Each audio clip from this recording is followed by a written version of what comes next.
Terima kasih sudah hadir dan selamat datang kembali untuk teman-teman yang tadi pagi sudah hadir di sesi pertama dari rangkaian Authors Forum di Jakarta International Literary Festival 2025. Nah, sesi kedua siang ini kita akan membicarakan soal hak-hak masyarakat adat, defending indigenous rights. Hak-hak masyarakat adat itu diakui secara internasional, ditulis dalam dokumen penting, di Indonesia juga diakui dalam konstitusi, tapi belum ada dalam bentuk undang-undangnya. Nah, kalau kemarin saya lihat di Instagram Aliansi Masyarakat Adat Nusantara, mereka posting di konferensi tentang iklim atau COP di Brazil, di situ ditulis sahkan segera undang-undang masyarakat adat. Nah, realitasnya teman-teman, hak-hak masyarakat adat ini terus uh, tergerus ya. Hak mereka atas tanah, atas bahasa, bahkan atas budaya. Oleh siapa tergerusnya, terancamnya itu? Oleh yang namanya pembangunan atau industri besar yang bergerak atas nama kemajuan. Nah, kita akan membahas soal ini sekarang. Sastra akan masuk ke tema ini bukan sekadar menceritakan atau sebagai cheerleader, tapi mengartikulasikan kembali nilai-nilai yang sudah hilang. Kearifan lingkungan dan keindahan sejati tentang cara hidup mereka. Moderator kita pada siang ini kembali yang tadi pagi, Ibu Saras Dewi. Beliau adalah ya seniman, dosen filsafat, begitu ya, akademisi, kemudian juga anggota Komite Tari Dewan Kesenian Jakarta. Dan nanti boleh Mbak Yayas langsung duduk di tempat di depan. Mbak Yayas nanti akan memandu percakapan bersama 3 orang pembicara kita. Bapak Abrorza Yusra, boleh silakan masuk, maju ke depan. Kemudian yang kedua ada Mama Fan atau Ibu Marlinda Nau. Kemudian yang ketiga pembicara kita adalah Bapak Marsten L. Tarigan. Kita kasih tepuk tangan dulu untuk moderator dan para pembicara. Silakan Mbak Yayas.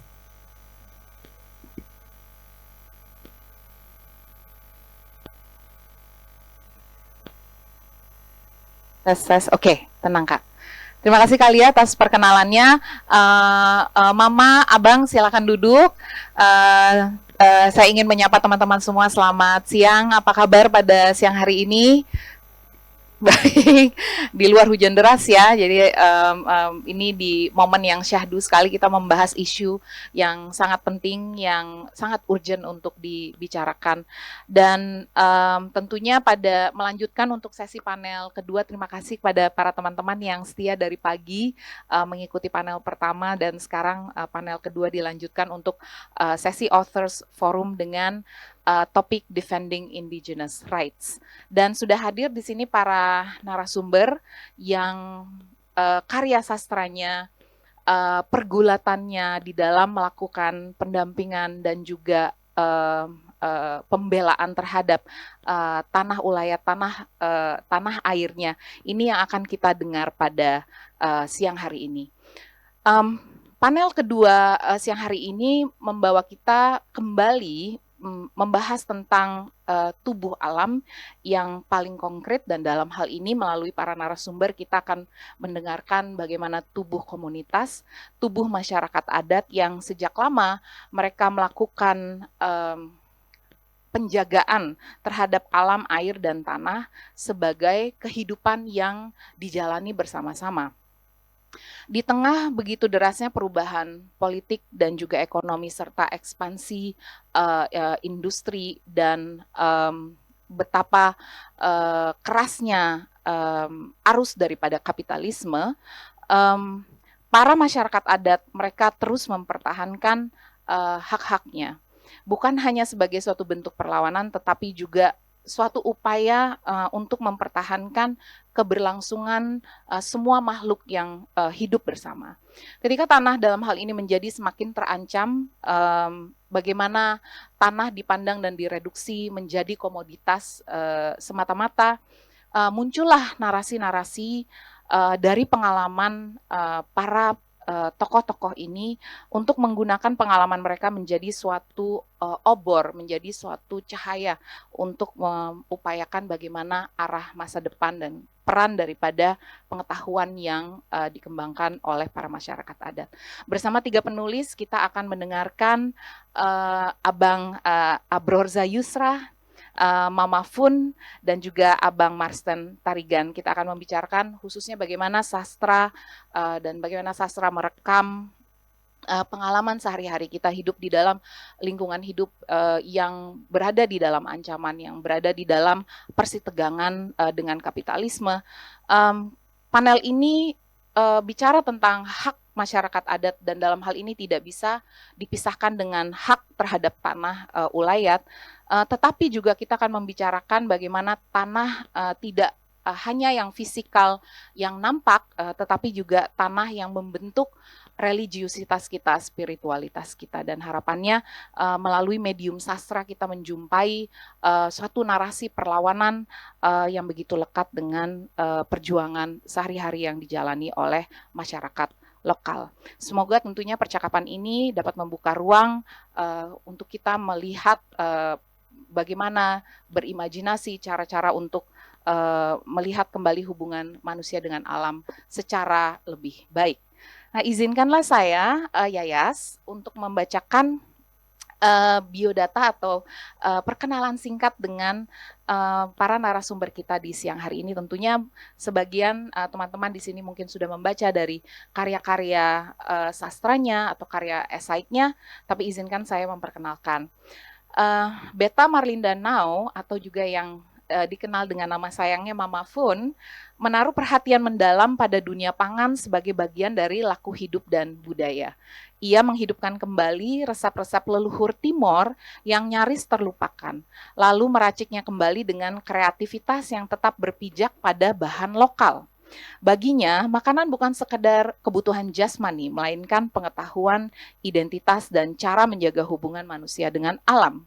Melalui dapurnya yang sederhana, Mama Fun menggerakkan pemberdayaan komunitas, terutama bagi kaum perempuan, dengan mendorong kemandirian pangan dan pelestarian tradisi.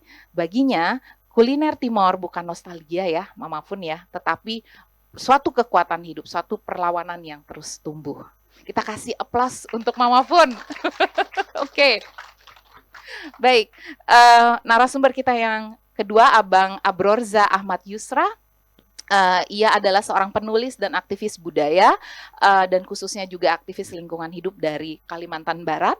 Lulusan Sastra Indonesia Universitas Padjadjaran, dan ia mulai menulis sejak remaja dengan menaruh perhatian yang berat pada isu ekologi dan budaya lokal. Bekerja sama dengan WWF Indonesia dan PRCF Indonesia, ia telah menulis sejumlah karya bertema lingkungan.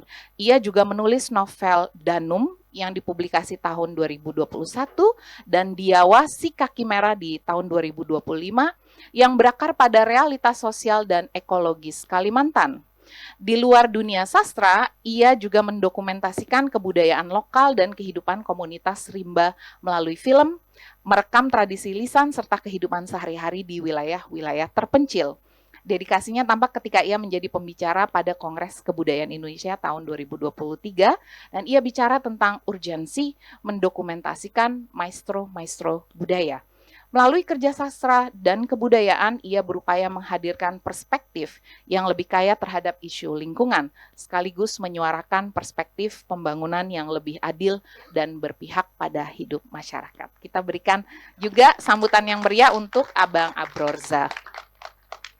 Nah, pembicara kita yang terakhir, Abang Marsten L. Tarigan, ia lahir di Pematang Siantar dan saat ini ia berdomisili di Kota Manokwari, Papua Barat, dan bergiat di komunitas Kandang Singa, Laboratorium Rabarubu, serta PRR MNC RAR.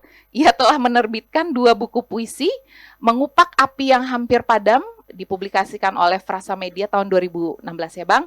Dan Sirih Petikan Sihir di Ruang Aksara tahun 2025, publikasi terbarunya. Puisi-puisinya terbit di berbagai media lokal dan nasional. Kini ia mengajar sambil bergerak bersama Laboratorium Rabarubu yang ia gagas pada 2023, sebuah komunitas literasi yang aktif menyelenggarakan forum diskusi sastra. Kita juga berikan sambutan yang meriah untuk Bang Marsten. Baik, untuk kesempatan yang pertama kami akan memberikan kesempatan kepada Mama Fun selama 10 menit untuk menceritakan banyak sekali dari tentang Molo, tentang kuliner Timor. Silakan Mama Fun.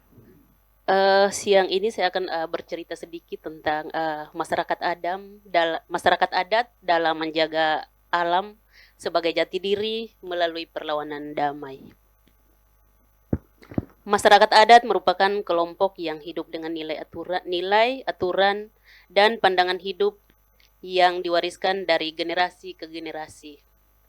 Kami menjaga hubungan erat dengan alam dan menjadikannya bagian tak terpisahkan dari identitas kami. Bagi kami, masyarakat adat, tanah, air, batu, dan hutan bukanlah sekedar sumber daya untuk dimanfaatkan, melainkan tubuh kehidupan yang memberi makan, melindungi, dan meneguhkan jati diri sebagai salah satu tradisi yang memiliki hubungan erat dengan alam kita. Pandangan hidup masyarakat Molo sederhana saja, tetapi mendalam. Tanah dianggap sebagai ibu yang memberi makan, batu sebagai tubuh yang menopang, hutan sebagai paru-paru yang menjaga keseimbangan, dan air sebagai darah yang menghidupi. Ini mengajarkan bahwa manusia tidak dapat dipisahkan dari alam. Pandangan tersebut juga menjelaskan mengapa masyarakat Molo sangat teguh dalam mempertahankan wilayah adat kami dari berbagai ancaman. Tapi dalam praktik, hak-hak kami masyarakat adat tidak selalu terlindungi. Pembangunan dan kebijakan negara sering mengabaikan cara hidup masyarakat adat, seperti menghadapi kehilangan tanah, kerusakan lingkungan, serta tekanan budaya dan sosial. Tapi masyarakat Molo tetap bertahan, melakukan perlawanan dengan cara damai, dan terus mewariskan nilai-nilai leluhur kepada generasi kami. Mengenai cara hidup masyarakat Molo, tantangan yang kami hadapi, bentuk perlawanan yang dilakukan, hingga peran sastra dalam memperjuangkan suara kami.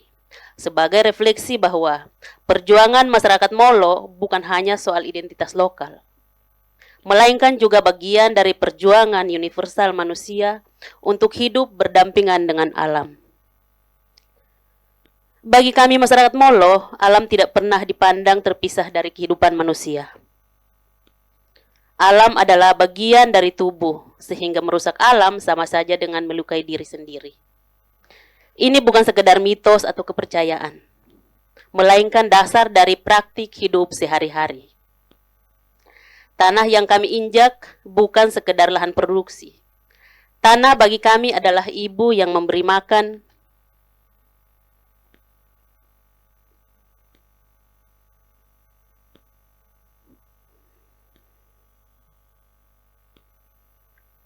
karena itu, kami menanam jagung, ubi, sayuran dengan cara sederhana, tanpa merusak tanah kami.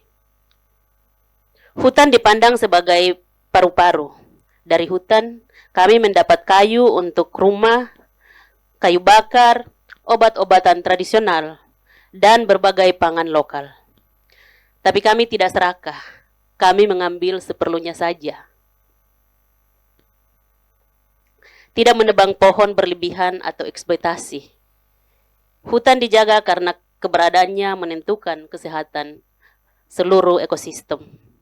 Batu-batu besar yang tersebar di wilayah Molo juga memiliki arti penting.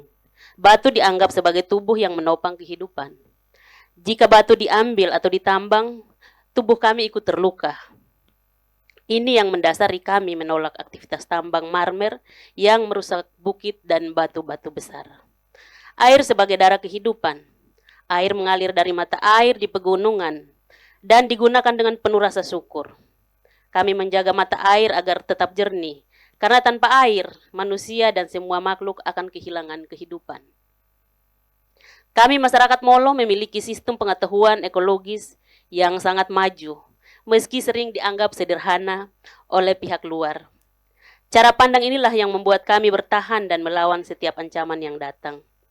Meskipun hak-hak masyarakat adat telah diakui secara internasional, kenyataan di lapangan seringkali berbeda. Kami menghadapi berbagai ancaman serius, baik dari luar maupun dari dalam. Kerusakan lingkungan di Molo adalah salah satu tantangan besar yang dihadapi masyarakat. Hutan yang dulunya rimbun dan hijau perlahan mulai berkurang akibat penebangan. Pohon-pohon besar yang menjadi penyangga kehidupan tidak lagi berdiri kokoh seperti dulu. Ketika hutan ditebang, mata air yang biasanya jernih dan mengalir tanpa henti pun ikut mengering. Air yang seharusnya menjadi sumber kehidupan berubah menjadi sesuatu yang semakin sulit dijangkau oleh kami. Kondisi ini membuat tanah menjadi tandus. Lahan yang biasanya subur untuk menanam hasil bumi tidak lagi mampu memberikan panen yang baik. Retakan-retakan di tanah kering menjadi pemandangan sehari-hari bagi kami. Pertanda bahwa keseimbangan alam mulai rusak. Bagi kami, ini bukan hanya soal kehilangan lahan pertanian, melainkan juga kehilangan ikatan dengan alam yang selama ini kami jaga. Iklim lokal pun ikut berubah. Udara terasa panas di siang hari, musim hujan dan musim kemarau tidak lagi menentu, membuat masyarakat sulit memprediksi waktu tanam dan panen. Gangguan terhadap pola alam ini berdampak langsung pada ketahanan pangan dan kehidupan kami sehari-hari.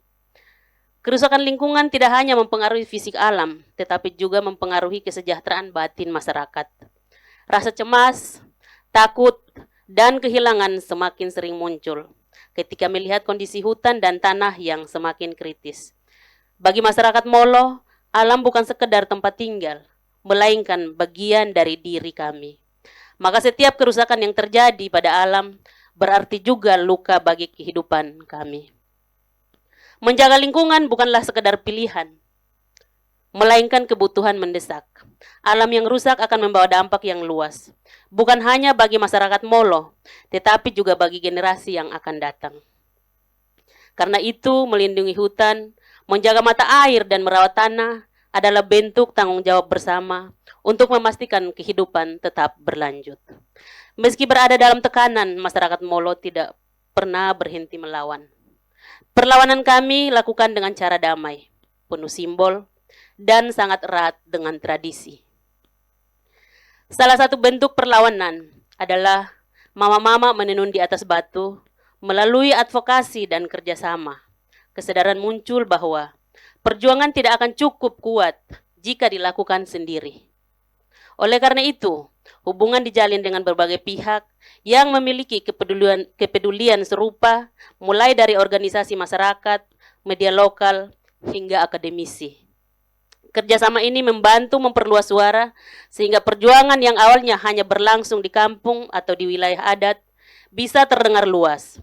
Dengan begitu, perhatian publik pun meningkat, dan pihak-pihak yang sebelumnya tidak tahu tentang kondisi Molo menjadi lebih tahu dan peduli. Bentuk kerjasama ini memberi kekuatan, baik berupa dukungan moral, akses informasi, maupun kesempatan untuk menyampaikan aspirasi ke ruang-ruang yang sebelumnya sulit dijangkau. Tapi perjuangan masyarakat Molo tidak hanya berorientasi pada hari ini. Kesadaran juga hadir bahwa perlawanan harus berkelanjutan, dan itu hanya mungkin jika generasi muda memahami nilai-nilai leluhur. Karena itu, pewarisan nilai menjadi bagian penting dari perlawanan. Anak-anak diajak untuk mengenal tanah, hutan, batu, dan air sejak kecil. Mereka tidak hanya mendengar cerita tentang makna alam, tetapi juga terlibat langsung dalam kegiatan sehari-hari, seperti menanam di kebun, menjaga mata air, atau menenun bersama orang tua. Dengan cara ini, Nilai-nilai tentang pentingnya menjaga alam dan identitas budaya tidak hanya berhenti pada generasi tua, tetapi mengalir terus ke generasi berikutnya.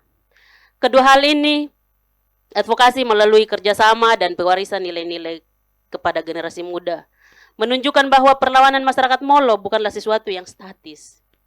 Perlawanan ini dinamis, bergerak, dan menyentuh berbagai lapisan kehidupan. Tidak hanya melawan kebijakan atau industri yang merusak, tetapi juga membangun fondasi yang kokoh agar perjuangan bisa terus hidup. Dengan cara damai, simbolis, dan penuh makna, masyarakat Molo membuktikan bahwa mempertahankan identitas dan hak atas tanah bisa dilakukan tanpa kekerasan, melainkan dengan kekuatan tradisi, solidaritas, dan cinta pada alam. Perlawanan masyarakat Molo menunjukkan bahwa melawan tidak selalu berarti angkat senjata. Bertahan dengan tradisi, menjaga alam, dan menegaskan identitas adalah bentuk perlawanan yang sama kuatnya. Sastra sebagai perjuangan. Sastra memiliki peran penting dalam memperluas perjuangan masyarakat Molo melalui cerita, puisi, dan tulisan. Pengalaman kami dibagi ke ruang publik. Sastra menjadi jembatan yang menghubungkan suara lokal dengan kesadaran global. Dalam konteks Molo, sastra tidak hanya menceritakan penderitaan, tetapi juga keindahan tentang tanah sebagai ibu, batu sebagai tubuh, dan hutan sebagai paru-paru. Dapat menyentuh hati orang yang membacanya. Melalui sastra, nilai-nilai tidak hanya diwariskan kepada generasi Molo, tetapi juga dipelajari oleh orang lain. Sastra juga berfungsi sebagai pengingat bahwa pembangunan yang rakus akan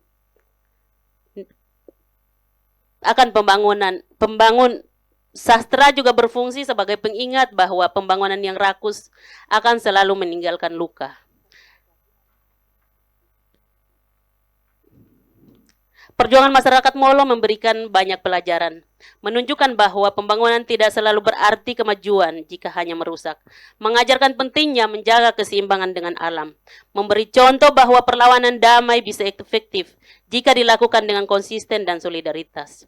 Bagi masyarakat luas, kisah Molo mengingatkan kita bahwa kemajuan tidak boleh mengorbankan hak-hak masyarakat adat, identitas, budaya, dan alam, bukanlah barang dagangan, melainkan warisan dari generasi ke generasi yang akan datang. Masyarakat Molo adalah bagian penting dari keberagaman Indonesia. Cara pandang terhadap alam menunjukkan kearifan yang dalam. Tanah sebagai ibu, batu sebagai tubuh, hutan sebagai paru-paru, dan air sebagai darah kehidupan. Namun hak-hak kami sering terancam oleh pembangunan yang hanya mengejar keuntungan. Meski begitu, masyarakat Molo tetap bertahan. Kami melawan dengan cara damai, menjaga tradisi dan memperjuangkan hak atas tanah dan identitas. Sastra hadir sebagai ruang penting untuk menyuarakan perjuangan ini sekaligus merayakan keindahan hidup yang selaras dengan alam. Perjuangan ini adalah pengingat bahwa masa depan yang berkelanjutan hanya bisa tercapai jika manusia hidup berdampingan dengan alam, bukan menguasai dan merusak dengan serakah. Terima kasih. Terima kasih, Mama. Tadi Mama Fun menyampaikan poin-poin yang sangat penting bagaimana adanya kontradiksi di satu sisi masyarakat adat memikul dan menjaga merawat sebagian besar dari alam liar yang ada di dunia ini, tetapi mereka di dalam kondisi yang selalu di dalam ancaman, dalam kriminalisasi dan juga persekusi. Apa yang Mama Fun sampaikan di balik kekerasan dan siklus kekerasan yang ditampakkan, masyarakat adat justru mengusulkan cara-cara perlawanan yang radikal, yakni menggunakan cinta dan bagaimana cinta dan kepedulian itu mampu mengubah segalanya. Ini yang tadi Mama Fun sampaikan tentang metode nir kekerasan tanpa kekerasan, bahkan dengan melakukan bagian protes mereka yang menjadi bagian keseharian mereka, memasak dan menenun sebagai cara mereka melakukan protes. Terima kasih Mama Fun atas presentasinya. Kini kita akan beralih ke Abang Abrorza. Silakan Abang. Terima kasih Kak Teres Dewi. Terima kasih juga untuk Fianti dan para kurator sudah menghadirkan saya di sini. Mudah-mudahan saya bisa membagikan sesuatu cerita terkait sama Kalimantan maupun adatnya ya. Yang pertama mungkin kita perlu lihat terkait sama dengan sastra dan lingkungan gitu. Jadi ada dua perspektif yang menarik. Jika di sastra itu, saya kuliah di sastra, jadi 2000 lampau lah. Jadi dan membaca banyak karya sastra kita yang sebenarnya yang tidak banyak berbicara terkait sama lingkungan gitu. Jadi banyak sekali yang ya bicara terkait sama reformasi maupun terkait sama peristiwa 65 gitu. Bukan tidak penting hal-hal seperti itu, tapi jika kita bandingkan dengan realitas sekarang, karena sastra itu kan salah satu fungsinya adalah mencatat apa yang terjadi pada hari ini gitu ya. Dan kalau tahun 65 mungkin terjadi itu adalah genosida gitu. Yang saat ini terjadi itu adalah 10 tahun terakhir tadi seperti dikatakan oleh Mbak Dewi ya, adalah ekosida gitu. Ekosida adalah apa namanya, pembunuhan massal terhadap lingkungan gitu. Dan itu salah satu hal penting. Dan karya sastra yang berbicara terkait sama hal itu bukan tidak ada, tetapi sangat minim gitu. Padahal ekosida ini terjadi hampir di semua daerah, dari Aceh, dari Sumatera sampai ke Kalimantan, Sulawesi, Papua dan lain-lain. Nah, jadi penting untuk menghadirkan kembali karya sastra yang saya pikir mencangkup terkait sama lingkungan ini. Bukan sekedar melihatnya dari kacamata jurnalistik maupun lain-lain, tetapi juga sastra sebagai salah satu bentuk suara perlu juga turut andil di dalam membicarakan lingkungan. Itu satu. Yang kedua, melihatnya dari perspektif dari lingkungan sendiri. Saya juga mungkin sudah 10 tahun lebih ini berkegiatan di Yayasan Lingkungan, dan sering sekali orang-orang yang berkegiatan ini, maksudnya aktivis-aktivis lingkungan, hanya melihat kampanye lingkungan itu yang sifatnya logika gitu. Artinya kalau kita ingin melakukan kampanye ya bagaimana merasionalkan, bagaimana melihat setiap hal itu dengan data-data analisis gitu ya. Contohnya misalnya bagaimana kita mau berbicara terkait sama iklim, sementara kepada misalnya guru TK di kampung, tapi yang disampaikan itu formula menghitung karbon gitu, kan tidak nyambung gitu, susah gitu. Nah, salah satu hal yang paling dekat ke masyarakat itu adalah folklore. Karena kita punya budaya oral, sastra lisan gitu. Kita susup, katakanlah kampanye itu lebih sifatnya yang bersifat yang menyentuh folklore mereka, keseharian mereka, mitos-mitos mereka, dan itu lebih punya power ya, salah satunya ya. Jadi sastra juga bisa dijadikan campaign, alat kampanye untuk lingkungan gitu. Dalam hal ini ya, dalam hal apa namanya, aktivitas konservasi. Nah, novel pertama saya itu Danum judulnya. Itu saya tulis sekitar 8 tahun. 8 tahun itu terbit tahun 2021. Saya melakukan penelitian di kawasan Udanum itu 2011, dan sekitar 6 atau 7 tahun itu melakukan risetnya gitu. Karena saya melihat karya-karya lingkungan waktu itu yang terbit di Kalimantan Barat itu banyak yang melihat permasalahan lingkungan itu dengan hitam putih, kacamata hitam putih, artinya perusahaan pasti salah. Kemudian masyarakat itu benar. Ini hitam, ini putih gitu. Padahal yang saya temukan selama berkegiatan di konservasi tidak seperti itu juga gitu. Karena orang-orang perusahaan itu pun manusia juga. Mereka minum air juga, mereka pun tidak mau menebang pohon juga gitu ya. Mereka juga suka berada di dalam hutan gitu. Ini orang-orang perusahaan gitu, yang katakanlah perkebunan sawit dan lain-lain. Nah, jadi apa nih sebenarnya landasan akar masalah dari ini? Ini bukan sekedar yang jadi setan itu perusahaan, yang jadi malaikat itu karena isinya manusia juga. Orang-orang perusahaan juga, mereka juga senang gitu melihat hutan. Jadi salah satu landasan berpikir yang saya pegang itu adalah bahwa untuk melihat realita itu kita harus melihat dari kacamata logika dan kacamata mitos. Pertama dari logika, oke, misalnya kerusakan lingkungan itu menghasilkan bla bla bla bla ya, karbon dan lain-lain. Dari kacamata mitos ini yang kadang kurang dilihat. Tadi saya pikir siapa namanya di sini, Kak Tita itu sudah cukup bicara banyak terkait sama mitos-mitos yang bisa dijadikan rujukan fakta. Nah, dari kacamata mitos ini, itu yang terus bergulat, kenapa sampai mereka ini masyarakat yang katakanlah masyarakat Dayak dibilang bahwa mengagungkan burung rangkong gitu ya, burung rangkong sebagai wujud wujud dewa tertinggi, tapi pelaksanaan perburuan juga dilakukan oleh mereka gitu loh sekarang gitu. Kenapa tahun 2016 itu ditemukan ketangkap 6.000 kepala enggang. 6.000 kepala enggang itu artinya membunuh 1 kali 3. Jadi kalau mau kita buru burung enggang itu harus nunggu di atas pohon, ditembak tuh waktu dia dan kita duduk di pohon itu 1 bulan lah, supaya burung enggang itu kan agak sensitif. Jadi kalau melihat kita itu lari, tapi lama-lama dia terbiasa, barulah ini. Saat itulah baru ditembak. Nah, ketika dia menghinggap, biasa dia punya sarang yang menghidupi betina dan anaknya. Ketika betina itu melepaskan telur, dia melepaskan semua bulunya. Jadi kalau bulunya itu lepas semua, selama dia mengerami itu, dia tidak bisa terbang dan tidak bisa mencari makan gitu. Yang dia bergantung sama pejantannya. Nah, ketika pejantannya mati, artinya yang di dalam sarang itu juga mati. Hitungannya kalau 6.000 kepala berarti ada sekitar 18.000 kepala yang mati karena betina dan anaknya begitu ya. Nah, salah satu yang saya pikir akar menjadi masalah adalah mitos kita dalam melihat pembangunan tadi, Pak. Mitos kita melihat pembangunan karena itu sudah mengakar dalam pendidikan kita, cara pikir kita gitu. Ketika melihat pembangunan itu bukan sebagai, ketika melihat kesejahteraan masyarakat itu tidak lagi dari bahagia atau enggak, cukup atau enggak, tapi bagaimana standar kehidupan itu terpenuhi dengan standar-standar yang dibuat oleh pembangunan. Contoh kecil misalnya desa tertinggal ya, katakanlah ada sebutan, kalau di Kalimantan tuh banyak desa tertinggal, desa ini gitu.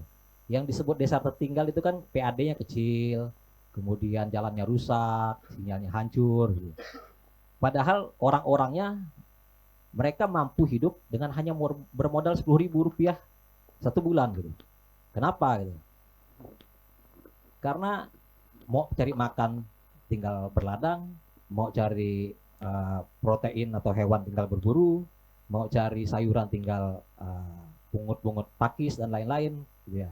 Mau minum tinggal ambil air di depan gitu. Jadi livelihood-nya, maksudnya kebutuhan source untuk hidupnya itu sudah terpenuhi gitu. Dan itu dalam mitos pembangunan kita tidak dilihat sebagai kelayakan. Karena yang disebut layak oleh ya pembangunan kita itu adalah ketika PAD yang tinggi, per kapitanya tinggi gitu ya. Kemudian artinya pendapatannya tinggi gitu. Artinya ketika orang-orang seperti ini yang mereka hanya bisa hidup 10.000 1 bulan, 10.000 pun paling untuk apalah itu, parkir. Ya. Katakanlah seperti itu dengan jadi mereka dianggap miskin gitu. Karena hanya punya 10.000 gitu. Padahal secara faktual mereka sudah terpenuhi, sudah cukup kaya gitu. Nah, karena ini terus berulang bahwa orang yang maju adalah orang yang dengan per kapita sekian, dengan daerah yang maju adalah per kapita sekian, kemudian PAD-nya sekian gitu. Akhirnya semua daerah ini berlomba-lomba untuk memajukan pendapatannya. Terjadilah yang tadi namanya perusakan dan lain-lain gitu. Supaya untuk menambah pendapatan ekonomi tadi. Pendapatan ekonomi menjadi tolak ukur, artinya angka-angka itu menjadi tolak ukur. Nah, jadi sekarang yang menjadi primer, kebutuhan primer kita itu bukan lagi sandang, pangan dan papan ya, tapi juga gawai, internet, listrik gitu ya, dan semuanya gitu. Jadi kalau tidak heran kalau kita masuk ke kampung itu ya, yang tidak ada sinyal rata-rata yang muda itu sudah punya gawai iPhone gitu ya. Kalah kita ya. Ya, artinya itu sudah menjadi kebutuhan mereka karena untuk menutup apa namanya? Karena itulah yang disebut standar kesejahteraan untuk mereka. Dan itu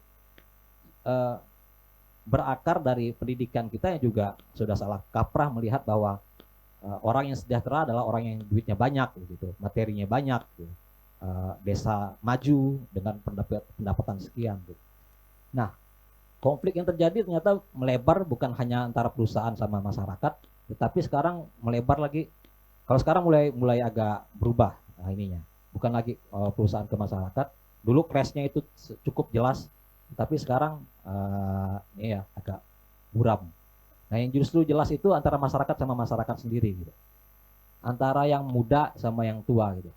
Karena yang muda ini mereka datang ke kampung misalnya, pulang dari kuliah dan lain-lain di kota-kota besar, kemudian datang ke kampung, ayolah Pak kita tebang hutan gitu. Loh kenapa gitu? Karena kami mau kerja di kampung gitu, kami tidak mau kerja di kota. Untuk kerja di kampung, cara yang mereka tahu caranya adalah bagaimana menghasilkan gaji dari hutan gitu. Menghasilkan gaji itu ya bekerja dengan perusahaan satu, yaitu artinya mental ya kalau sudah bekerja di perusahaan itu seratanya naik katakan. Kedua, ngapain kita jaga-jaga hutan kita gitu? Orang toh tidak menghasilkan duit begitu ya. Jadi tolak ukurnya memang kapitalis, kemudian materialistis, dan itu banyak terjadi di daerah Bengkayang, Sanggau dan lain-lain.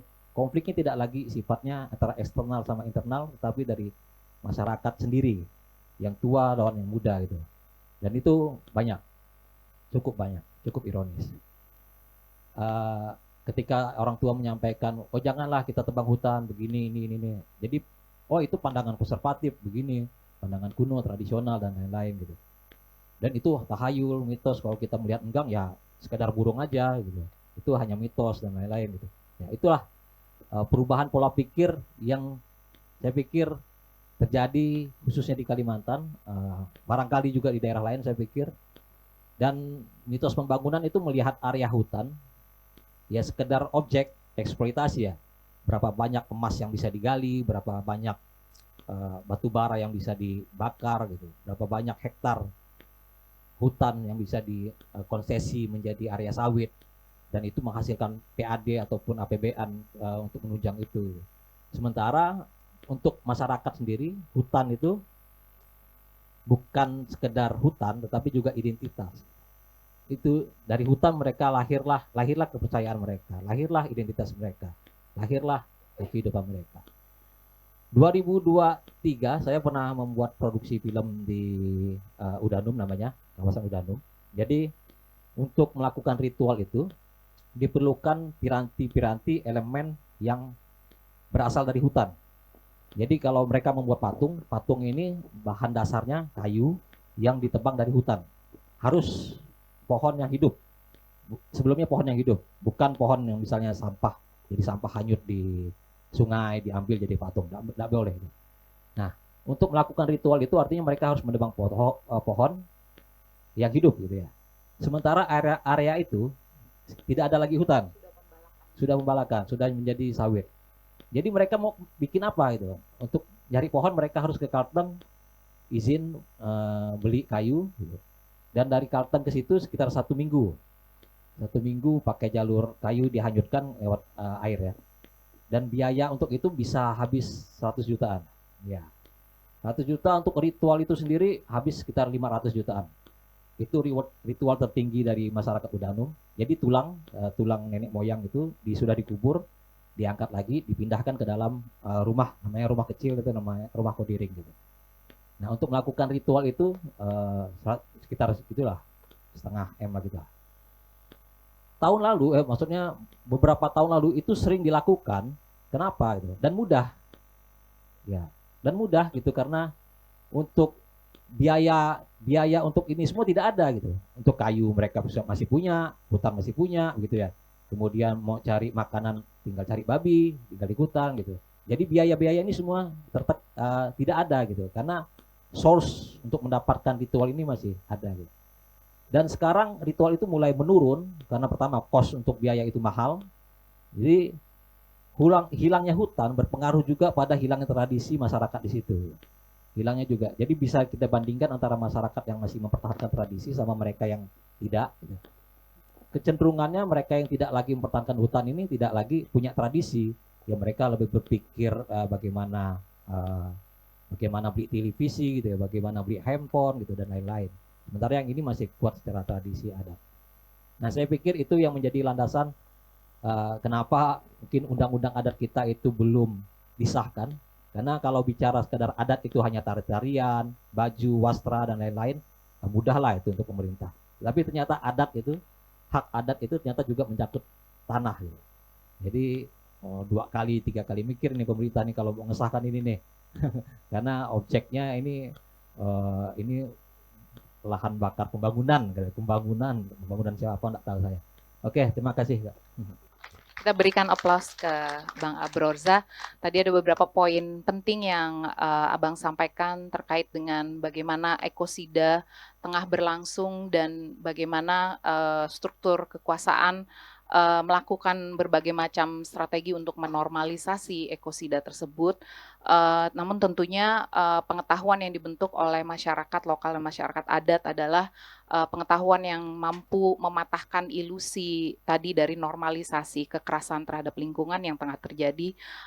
Tadi Abang juga mengangkat soal kritik ya terhadap bagaimana selama ini keilmuan, pengetahuan ilmiah dan juga sains itu sendiri masih terlalu kaku dan dingin di dalam memahami kerusakan lingkungan hidup tersebut, dan dalam hal ini sastra melakukan hal-hal menjadi medium yang selama ini mungkin sulit ya, suatu kampanye lingkungan yang terkadang terlampau berjarak tadi yang Abang sampaikan. Tapi satu hal yang tadi disampaikan terkait dengan alam di Kalimantan Barat misalnya, bahwa terjadi kerusakan fisikal yang bisa kita lihat yang sangat gamblang terjadi di hadapan kita. Tetapi apa yang tadi Abang sampaikan bahwa ada kerusakan juga yang menyangkut titik mental dan juga sosial, bagaimana masyarakat terbelah dikarenakan sistem kapitalistik yang ada, bagaimana masyarakat dibenturkan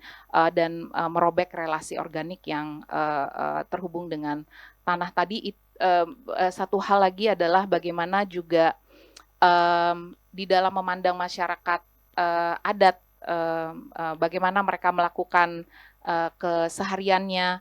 Misalnya tadi disampaikan mengenai ritual dalok, kalau tidak salah ya, ritual dalok, yang mereka bahkan terasing dari ritual itu sendiri gitu ya. Jadi itu juga sesuatu kesedihan yang terjadi, saya rasa seperti yang tadi Abang sampaikan, di berbagai pulau di Indonesia, tidak saja di Kalimantan, itu menjadi kesedihan kita semua. Baik, terima kasih Abang. Nanti pasti teman-teman banyak yang ingin ditanyakan dan didiskusikan dengan dua narasumber, tapi izinkanlah saya mengundang sekarang Abang Marsten untuk menyampaikan pikirannya. Silakan Abang. Ya, terima kasih Kakak Yayas. Selamat siang teman-teman semuanya. Saya cerita-cerita sedikit aja ya. Saya itu marganya Tarigan. Tarigan ini, marga ini menandakan bahwa saya datang dari kelompok masyarakat suku Batak Karo di Sumatera Utara ya. Kemudian saya itu lahir di keluarga Murdi Batak Karo, orang tua saya orang Karo kedua-duanya.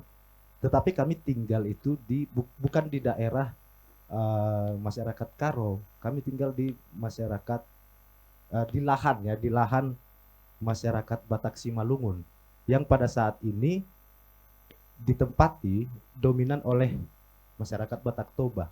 Jadi saya itu sebenarnya orang yang tercerabut dari akar budayanya sebenarnya gitu ya. Nah kemudian dalam tradisi masyarakat Batak Karo itu kan ada tradisi merantau ya. Nah jadi di samping saya adalah manusia yang tercerabut dari akar budayanya, saya juga masih menjalankan tradisi salah satunya merantau itu ya. Jadi saya melakukan perjalanan, saya sempat tinggal di Bandung, saya lama di Bandung. Nah ketika saya tiba di Bandung ini ada cerita lucu. Jadi kebanyakan teman-teman itu ketika kita kenalan ya, teman-teman baru di Bandung, mereka bilang begini, Marsten, pasti bapak kamu punya kebun sawit ya di sana ya, gitu.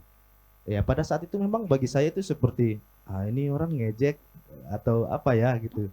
Nah tapi kemudian itu menjadi satu bahan pemikiran saya bahwa itu kelucuan pertanyaan itu gitu.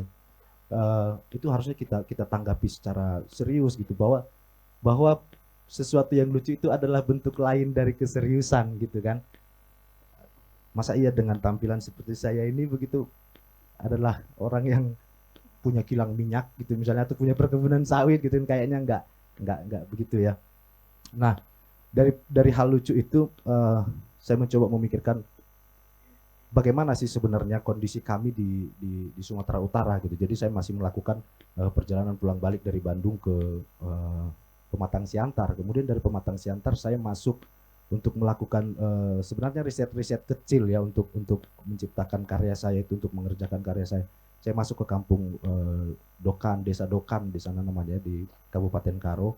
Kemudian saya masuk ke Panribuan, Desa Panribuan namanya. Kemudian saya masuk juga ke Kota Brastagi.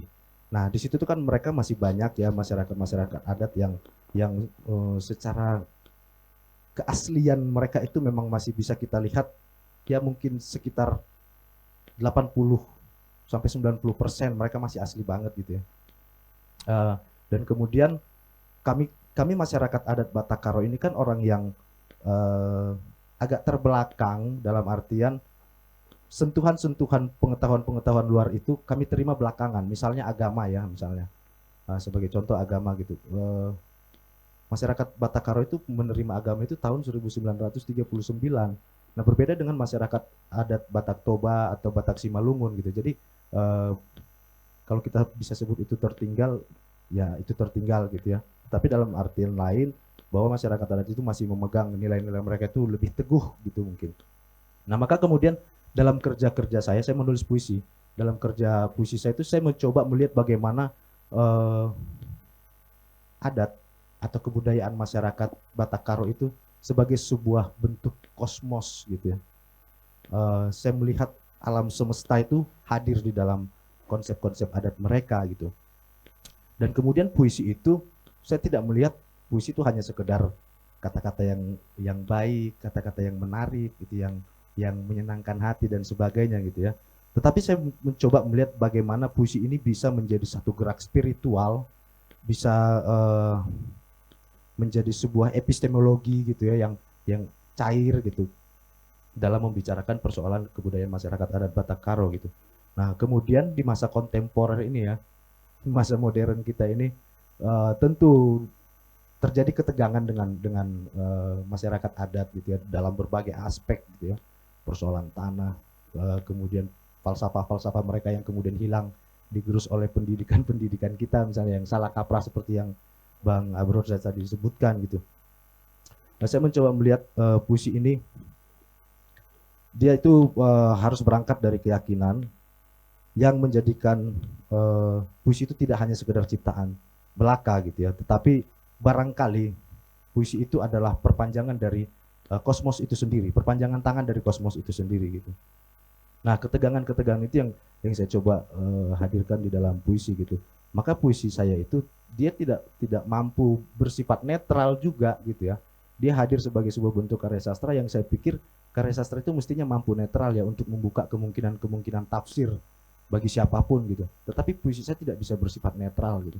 Nah, puisi saya yang berangkat dari bentuk-bentuk kebudayaan masyarakat adat ini, dengan kaitannya pada puisi itu membuka ruang kreatif bagi saya gitu ya. Saya nggak peduli akhirnya bahwa karya saya ini mampu netral atau tidak gitu, dan saya yakin dia tidak netral gitu ya. Dan puisi itu saya lihat bahwa dimensinya itu bukan dimensi yang statis, tetapi satu wujud yang dia itu harusnya orientatif. Nah, begitu juga kesamaannya dengan kebudayaan itu, dia harus bersifat orientatif gitu. Nah, di masa kecil saya itu saya pernah dengar cerita-cerita dari orang tua gitu ya. Kamu kalau sudah jam 6 sore itu jangan main di bawah pohon itu ya, pohon yang ada pakunya gitu ya. Nah, kemudian anak kecil kan nggak mengerti ya, kita hanya mengikut aja gitu. Kemudian itu hadir kembali dalam pemikiran saya ketika saya sudah dewasa gitu. Kenapa ya kita nggak bisa dekati itu gitu ketika sudah sore gitu. Kemudian saya mencoba melihat bahwa produk-produk kebudayaan kita itu kan masuk ke dalam persoalan-persoalan mitos ya, yang dihadirkan masyarakat adat itu sendiri gitu.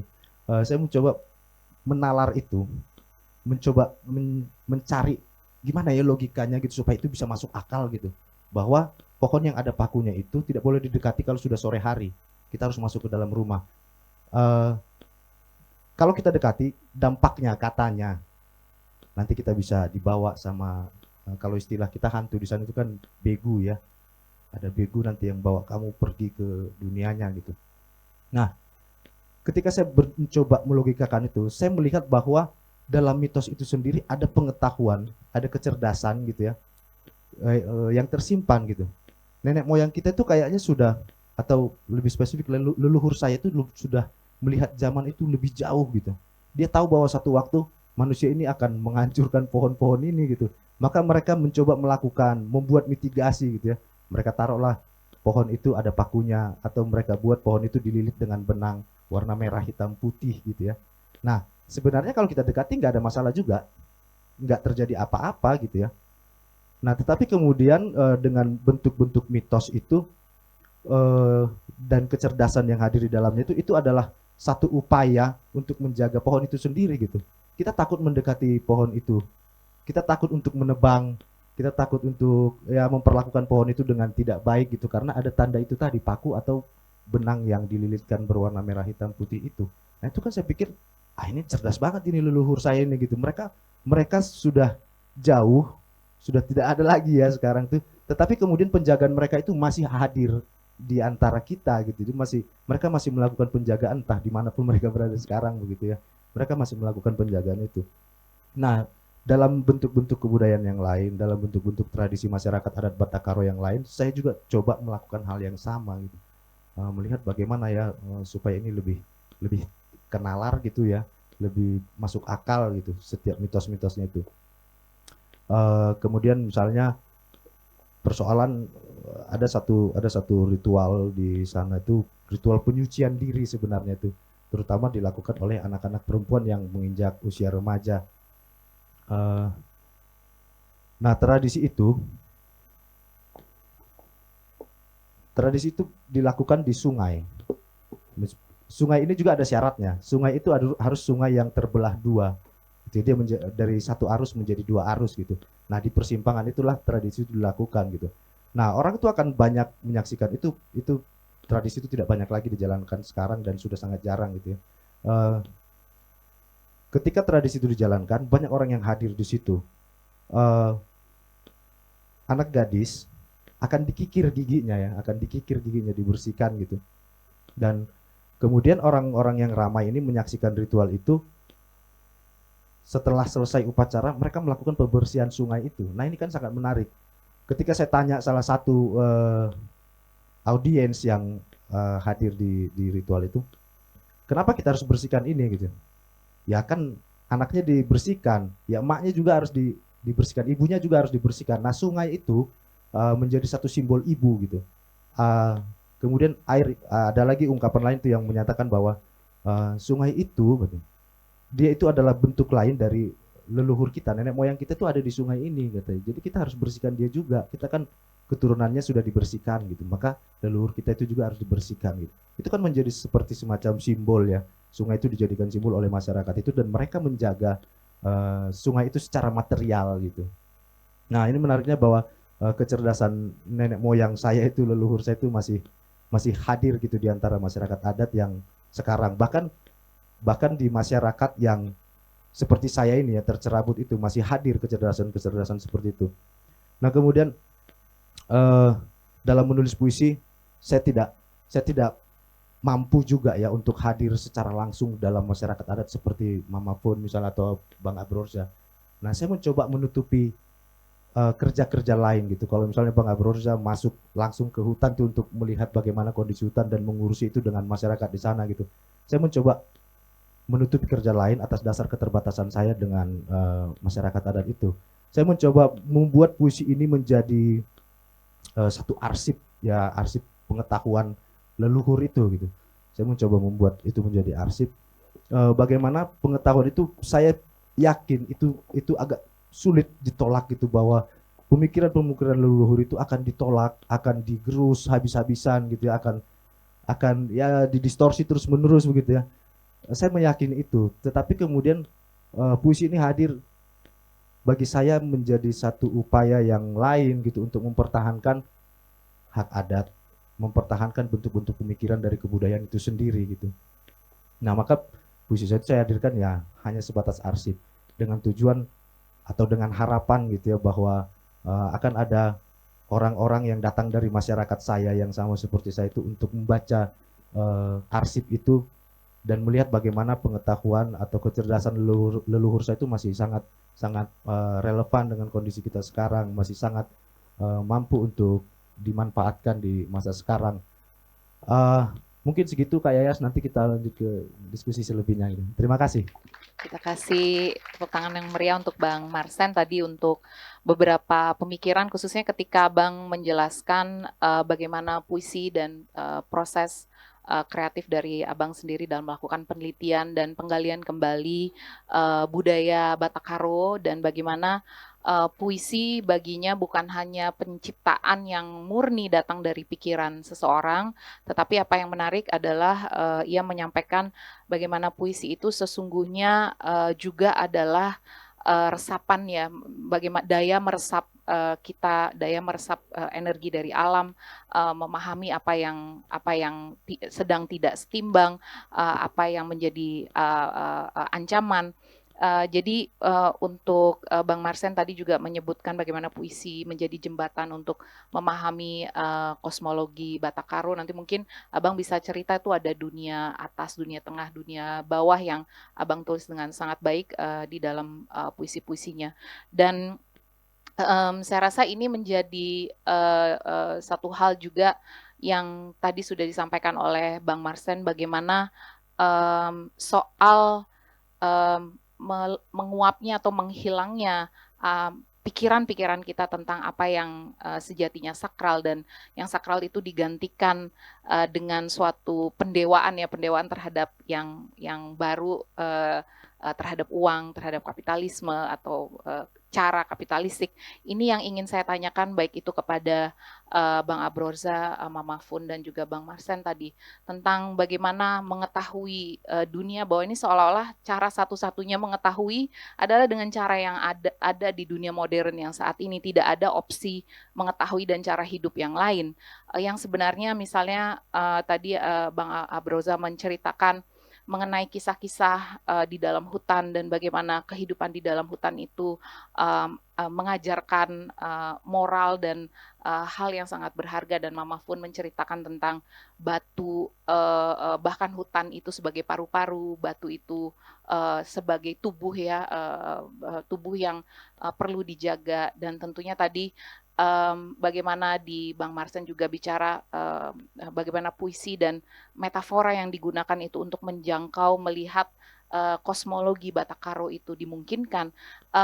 Bagaimanakah Abang dan Mama di sini melihat kekuatan sastra untuk mengangkat ya tadi yang sakral yang selama ini dilupakan, yang ditinggalkan, diabaikan. Silakan Mama Fud.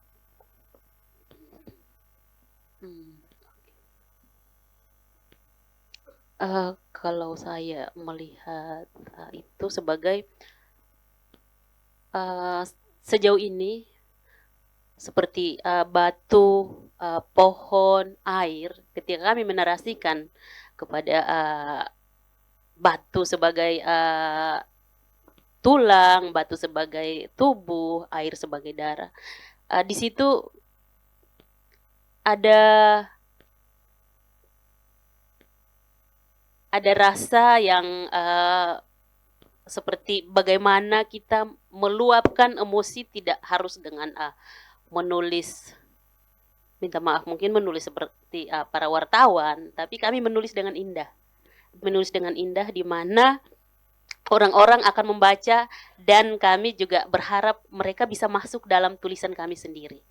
Ketika mereka membaca bahwa air adalah darah, tanah adalah ibu, atau tanah adalah daging, di situ mereka juga berharap bisa masuk ke apa yang kami tulis. Seperti itu, Kak. Mama menyebutkan bagaimana cara tanpa kekerasan itu, tadi menulis dengan indah, cara tanpa kekerasan dan peran perempuan di masyarakat adat Molo. Bisakah Mama menceritakan kembali, misalnya Mama di dalam beberapa kesempatan sempat menegaskan gitu ya, bagaimana pesan dari pengetahuan masyarakat adat itu adalah pengetahuan kolektif, gerakan kolektif bersama. Kenapa solidaritas itu sangat penting, Mama? sebenarnya masyarakat adat Molo itu masih memegang cara hidup bergotong royong, di mana melakukan segala sesuatu itu perlu bergotong royong atau perlu bersama-sama. Itu juga sering masyarakat Molo, terutama mama-mama itu menuangkan dalam tenun. Di dalam tenun ini mereka bercerita bahwa ada bagian-bagian yang mereka membuat motif itu, ada hutan, mereka bercerita tentang budaya adat sendiri, budaya adat Molo sendiri, di mana hutan, air adalah bagian dari tubuh manusia. Nah, kenapa kami harus melawan dengan tenun? Karena kalau melawan dengan fisik, menurut kami itu sia-sia. Dan kami tidak ada kekuatan untuk melawan, karena kami melawan dengan pemegang kebijakan, bukan melawan dengan sesama masyarakat. Kalau melawan dengan sesama masyarakat mungkin oke lah, tapi melawan dengan kebijakan ya mungkin kalau laki-laki ketemu laki-laki ya main fisik. Tapi kami melawan dengan menenun di atas batu. Di situ mama-mama bercerita tentang keindahan alam itu sendiri. Mereka menenun, membuat motif tentang batu itu sendiri. Dan itu salah satu cara di mana mama-mama akhirnya berusaha, akhirnya mereka bisa mengusir penambang-penambang batu marmer yang ada di Molo. Kita kasih aplaus karena 1 tahun loh menambangnya di gerbang, pokoknya penambang harus pergi. Akhirnya yaitu tadi kekuatan. Kalau kalau ada ucapan di dalam Taoism yang mengatakan bahwa tidak ada yang lebih lembut daripada air, dan kekuatan daripada kelembutan air untuk menerobos ke batu yang paling keras gitu. Jadi terima kasih Mama atas ceritanya. Tentunya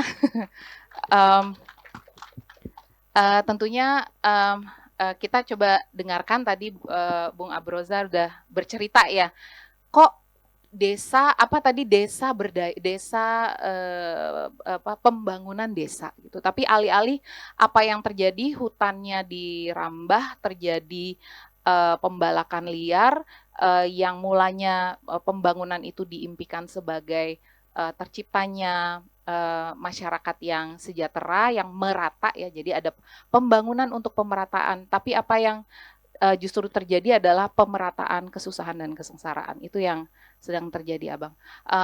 Bagaimana tadi Abang sampaikan menghadirkan yang sakral kembali, bagaimana sastra mampu mengangkat itu menurut Abang?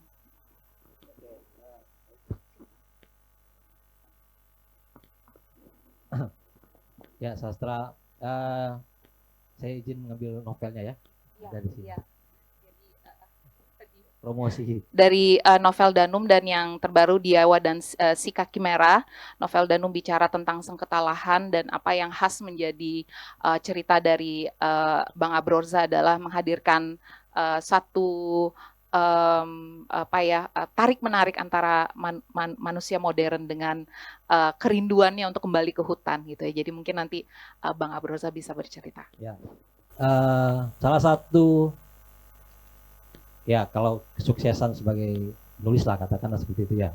Menurut saya bukan dari penghargaannya, kalau menurut saya ya, bukan dari apakah terjual atau seperti apa. Nah, ketika novel Danum ini mungkin sekitar 500 halaman. Ini edisi kedua dari Ruang Aksara. Edisi pertama itu dicetak oleh penerbit dari Pontianak, itu Enggang Media namanya.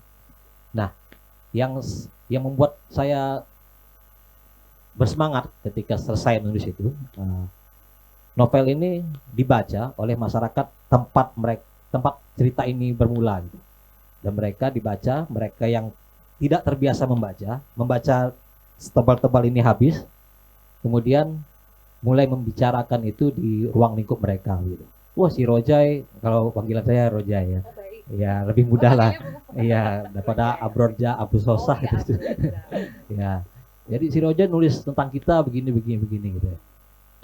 Saya bukan penduduk asli daerah itu, maksudnya kampung itu. Saya lebih di pesisirnya Kalimantan. Sementara ini kalau dari Pontianak, ibu kota provinsi itu sekitar 2 hari kalau mau ke sini. 2 hari dengan darat sekitar 1 hari, terus naik speedboat 8 jam, kemudian naik sampan lagi. Itu kalau airnya pasang. Kalau airnya surut, pandai-pandailah mengangkut kakinya. Bukan sampan yang mengangkut kita, tapi kita yang mengangkut sampan ya. Ya, jadi bagaimana mereka yang ternyata di pelosok sekali, ini harga bensin ini bisa 50.000 di daerah ini. Jadi bagaimana mereka yang tidak terbiasa membaca ternyata habis membaca ini gitu. Saya shock juga gitu kan.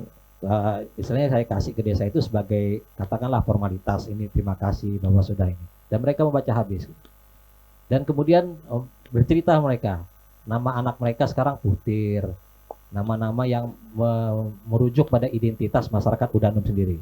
Nama anak mereka sekarang Karing gitu. Sementara sebelumnya waktu saya 2011 pertama ke sana itu nama anaknya Chelsea Olivia gitu itu ya, kemudian Roger Danuarta gitu ya. Favorit ya waktu itu muncul televisi kan ya, jadi poster-poster di kalender dan lain-lain itu poster-poster artis gitu ya. Dan Roger ya jadi Silvi.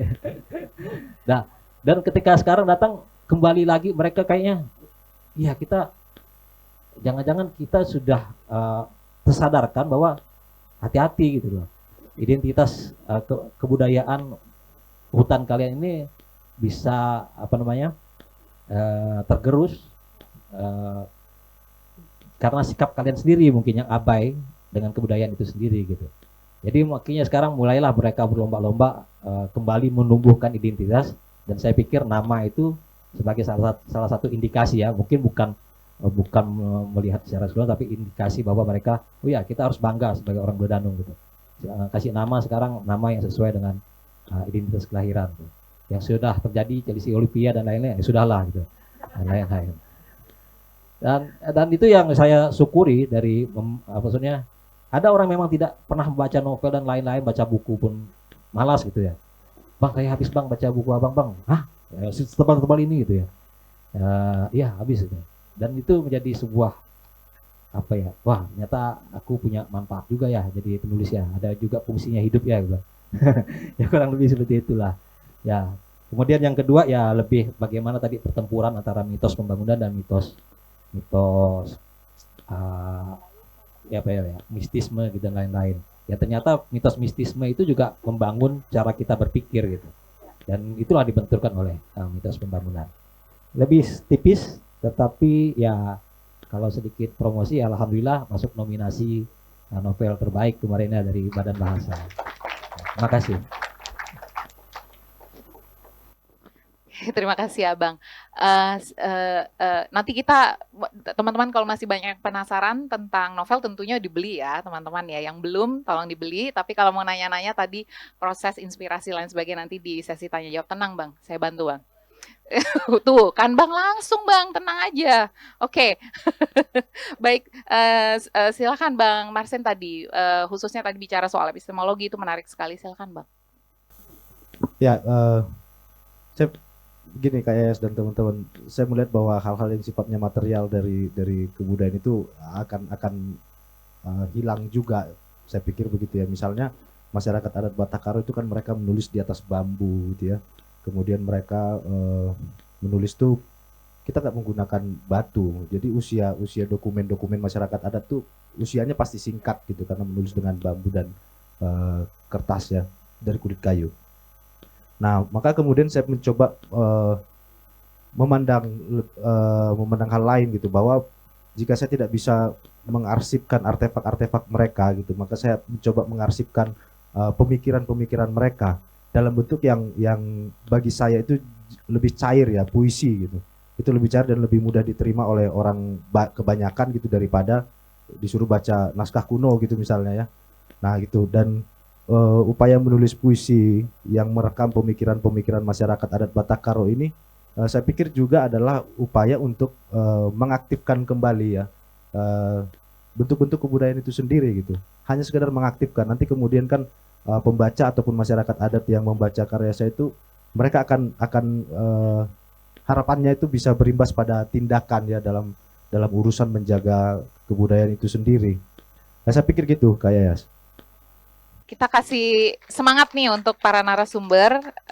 Satu lagi pertanyaan dari saya untuk ketiga narasumber sebelum nanti kita akan lemparkan ke audiens. Satu pertanyaan saya adalah dari Bang Rojai, ya Bang Rojai. Dari Bang Rojai tadi menceritakan bagaimana ritual itu dipertahankan, ritual dialog ya dipertahankan. Bahkan menggunakan cara-cara yang gimana pokoknya caranya ritual itu dipertahankan.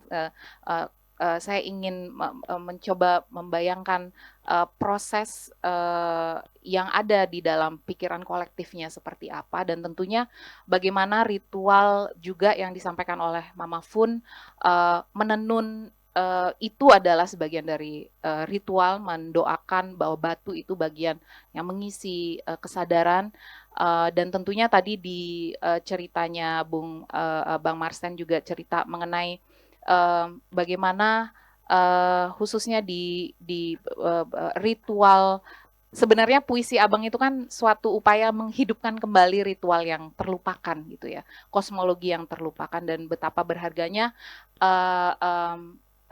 rekonstruksi yang dilakukan oleh tiga narasumber ini. Bolehkah Abang dan Mama menceritakan proses rekonstruksi itu? Silakan. Mama dulu. Terima kasih Kak Yayas. Kalau bicara soal ritual, sebenarnya masyarakat adat di Molo itu hidupnya bergantung pada ritual. Contohnya seperti yang tadi saya bilang bahwa batu, pohon. Kami di Molo meyakini bahwa leluhur kami ada di belakang batu, ada di belakang pohon. Jadi segala sesuatu ketika dilakukan dengan ritual, kami yakin bahwa leluhur kami akan selalu menyertai kami. Dan salah satu ritual di Molo adalah kami menyampaikan ke leluhur kami meyakini bahwa kami tidak bisa sampai ke atas.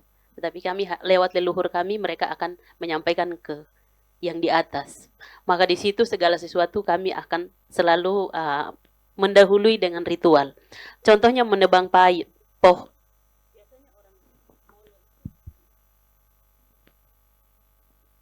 Orang Molo itu kalau mau menebang pohon itu harus izin dulu. Karena getah yang keluar dari pohon itu, leluhur kami meyakini bahwa itu adalah air mata dari pohon itu sendiri. Jadi kita harus izin dulu untuk bisa menebang pohon itu. Atau melakukan tanam, panen, itu biasanya selalu dilakukan dengan ritual. Nah, dari situ mama-mama yang menenun itu juga salah satu ritual. Dan ketika mereka menenun di atas batu untuk menghadang penambang, di situ kami juga meyakini bahwa leluhur kami menyertai mama-mama yang menenun itu. Maka dengan sendirinya para penambang akan pergi. Seperti itu, Kak. Abang langsung aja, Bang. Oke. Ya, mempertahankan ritual tadi ya. Saya tidak berani bilang harus bertahan atau enggak ya, karena kalau di kasus ini di masyarakat Udanum, ya pertama saya bukan orang Udanum ya, tapi yang saya hanya karena bagaimanapun itu kembali ke mereka, seperti itulah. Apakah itu ingin bertahan atau tidak gitu. Karena banyak tradisi, salah satu kekayaan tradisi lisan yang saya lihat di sana itu sekarang sudah punah. Waktu itu 2011 ada namanya Kolimoy, itu menggunakan bahasa Kandan. Bahasa Kandan itu bahasa arwah, dan waktu itu 2016 itu banyak yang orang tua, waktu itu orang tua sudah meninggal. Dan salah satu pepatah yang saya pegang itu ketika orang tua meninggal itu, maka punahlah satu perpustakaan gitu. Dan itu yang terjadi. Artinya terputuslah salah satu kesenian Udanum. Dan bagaimana cara kami orang luar ini, katakanlah Ya, melalui sastra, melalui dokumentasi, melalui media-media lain seperti film, fotografi dan lain-lain itu kita menegur lah, katakanlah menegur, kalian punya ini kekayaan, sesuatu kekayaan gitu kan ya, silahkan pertimbangkan apakah dipertahankan atau enggak gitu. Kita bantu melalui dokumentasi yang modern, misalnya melalui film gitu dan lain-lain gitu. Kita juga melakukan pendekatan, kita silahkan baca novelnya ini tentang kalian dan lain-lain. Sebagian besar itu isinya tentang folklore. Waktu itu penerbit itu sempat ini folklore hilangkan aja karena enggak nyambung sama ceritanya gitu. Saya bilang jangan gitu. Karena disitulah ya sastra juga bisa menjadi arsip ini. Gitu. Nah ternyata ceritanya tidak lagi diceritakan sekarang, minimal punya arsipnya lah dalam bahasa Indonesia, tapi itu kalau bahasa aslinya itu susah. Nah, tapi yang coba kita lihat adalah bagaimana substansi dari ritual-ritual itu. Jadi kalau penamaan itu kan bisa beda nih, bisa beda, tata cara bisa jadi beda antara bukan hanya satu suku ya, satu sungai itu bisa jadi beda gitu. Yang satu sungai bilangnya Zawang, yang satu bilangnya Zawang, yang satu bilangnya ini gitu. Udanum sendiri ada banyak nama itu. Ada yang bilang Otdanum, ada yang bilang Uddanum gitu ya. Karena mereka pelafalannya juga beda-beda, prosesinya juga beda-beda. Tetapi saya pikir substansinya sama. Contoh misalnya mereka ingin menghormati orang tua yang sudah meninggal melalui dalok kodiring tadi, memindahkan tulang mereka ke rumah. Nah, jika itu tidak bisa dilaksanakan lagi, kira-kira substansi apa yang bisa dilakukan? Walaupun ini katakanlah biaya yang mahal dan lain-lain. Kira-kira substansi apa yang dengan cara itu kita bisa tetap menghormati orang tua kita yang sudah meninggal maupun lain-lain gitu. Nah itu yang ditawarkan, katakanlah adaptasi dengan era sekarang gitu ya. Sehingga percikan substansi itu bahwa atraksi dan lain-lain, ritual ini kan mungkin permukaan saja. Permukaan bisa jadi berubah penamaannya dan lain-lain. Tetapi substansi dari menghormati alam, respect, kemudian kepada orang tua, kemudian mempercayai bahwa yang memiliki jiwa itu bukan hanya manusia tetapi juga semua, bahwa air, tanah, gunung itu juga mempunyai jiwa yang satu esensi kita sebenarnya. Jadi itu yang substansi itu yang ingin kita dorong terus dalam melalui, kalau saya lewat karya sastra gitu. Oke, terima kasih. Terima kasih Bung Rojai. Baik, silakan Abang. Ya, makasih Kak Yes. Upaya rekonstruksi ya ke dalam bentuk karya sastra gitu, kebudayaan itu. Saya melihat bahwa tidak semua wujud dari kebudayaan itu bisa dipertahankan masyarakat adat itu sendiri ya. Misalnya tadi artefaknya itu mungkin agak sulit, kemudian secara tindakan juga itu agak sulit. Tetapi kemudian ide dari kebudayaan itu, nah itu yang paling memungkinkan bisa kita pertahankan dalam jangka yang panjang dan paling memungkinkan bisa diarsipkan dalam banyak medium gitu ya. Ya salah satunya memang karya sastra gitu. Jadi dalam kerja-kerja puisi saya itu saya hanya mencoba merekam idenya gitu. Saya nggak mencoba menghadirkan ulang bagaimana ritual itu terjadi dalam kenyataan, kemudian itu hadir kembali di dalam puisi gitu. Tidak, tetapi ide dari sebuah ritual itu yang saya coba geser bentuknya ke medium puisi gitu. Nah harapannya itu memang kan ke depan gitu bagi saya, bagi pembaca, bagi masyarakat adat itu sendiri, mereka tetap masih memegang ide itu gitu. Karena saya pikir wujud kebudayaan yang paling utama itu adalah ide, bukan artefak ataupun bentuk-bentuk tindakannya itu gitu. Dan itu sesuatu yang paling mudah dan langgeng gitu. Maka kemudian idenya itu saya coba tangkap. Saya mencoba melihat ritual, misalnya ritual Erpangir Kulau itu ya. Itu ritual penyucian diri bagi anak gadis yang sudah dianggap mulai dewasa gitu. Saya tidak melihat itu sebagai satu bentuk tindakan yang kemudian saya pindahkan ke dalam puisi. Tetapi istilah Bang Abrorza tadi itu kan esensi ya. Nah gitu, kalau saya pikir tuh ide dari bentuk ritual penyucian diri ini yang kemudian saya masukkan ke dalam puisi gitu. Upaya meletakkan itu juga saya masih mencoba eksplorasi terus-menerus ya, bahwa sementara ini upaya yang bisa saya lakukan adalah meletakkan istilah-istilah dalam bahasa asli di dalam puisi saya gitu. Di samping itu sebenarnya saya menghadapi saya menghadapi ketidakterbacaan juga sebenarnya dalam puisi saya itu gitu. dengan kehadiran bahasa-bahasa asli yang saya sematkan gitu. Di samping itu kan itu upaya untuk mendudukkan ide tadi ya gitu. Ketidakterbacaan ini akhirnya ini resiko, jelas kita hidup tuh punya resiko gitu. Maka upaya meletakkan kosakata dalam bahasa asli di dalam puisi itu saya anggap sebagai resiko yang harus saya hadapi gitu. Keterbatasan itu atau ketidakterbacaan itu akhirnya harus saya serahkan kembali kepada pembaca gitu. Ya itu biar menjadi proses masing-masing, proses saya sebagai penulis dan juga proses pembaca dalam menghadapi karya-karya yang saya buat gitu. Gitu sih Mbak Yayas. Terima kasih Bang Marsen. Oke, kita berikan aplaus yang meriah untuk 3 narasumber. Kalau Bang Marsen juga nulis tentang nyirih ya, jadi menurut saya itu juga teman-teman baca puisi-puisinya Bang Marsen. Sekarang kita masuk ke sesi tanya jawab dengan audiens yang memang kita masih ada sekitar 10 menit. Silakan dari teman-teman kalau ada komentar pertanyaan, kita ada 2 kesempatan. Silakan kakak dan kakak yang di atas. Oke.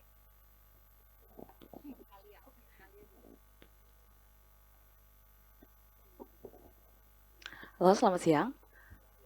Saya Dea. Saya mau bertanya kepada Bang Abro dan Bang Marsten. Mungkin dari seluruh hal yang sudah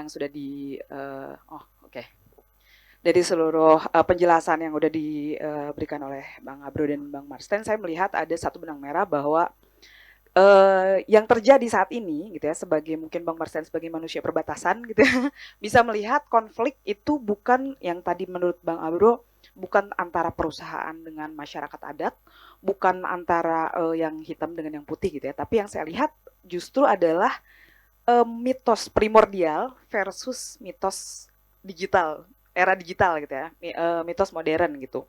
Ketika sastra yang tadinya sebagai ruang untuk meeting point lah ya gitu, antara realitas dengan mitos, antara fakta dengan mitos, antara folklore dengan kehidupan nyata saat ini gitu, justru menjadi bias. Dan permasalahannya adalah ketika sastra yang seharusnya menjadi media untuk memopulerkan folklore, memopulerkan nilai-nilai budaya, sekarang mulai tergerus juga nih dengan adanya Reels, YouTube Short, dan lain sebagainya gitu ya. Dan ketika saya baca karyanya Bang Abro, apalagi yang Diawa itu, saya harus bacanya beberapa kali, harus pakai otak gitu ya. Bener. Dan di situ ada kecerdasan spiritual yang mungkin tadi Mama Fun ceritakan cerita tentang batu, tentang pohon. Kemudian Bang Marsen juga berbicara soal kecerdasan. Di situ yang saya lihat dari kebudayaan adalah kecerdasan spiritual yang bias ketika munculnya kecerdasan artifisial sekarang gitu. Berarti di situ kan ada perdebatan ya yang tidak terlihat gitu antara primordial dengan kehidupan modern gitu. Nah, bagaimana Bang Abro dan Bang Marsten melihat sastra ini, apakah masih bisa dijadikan sebagai media? Kalau di diagram Venn itu kan ada irisan ya. Apakah masih bisa menjadi irisan untuk kedua mitos ini, atau justru butuh ruang lain untuk bisa mengartikulasikan sastra yang penuh dengan semiotika gitu. Makasih.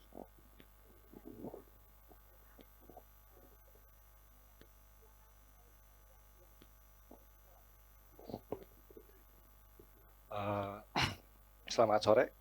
Perkenalkan saya Jarjit dari Bandung.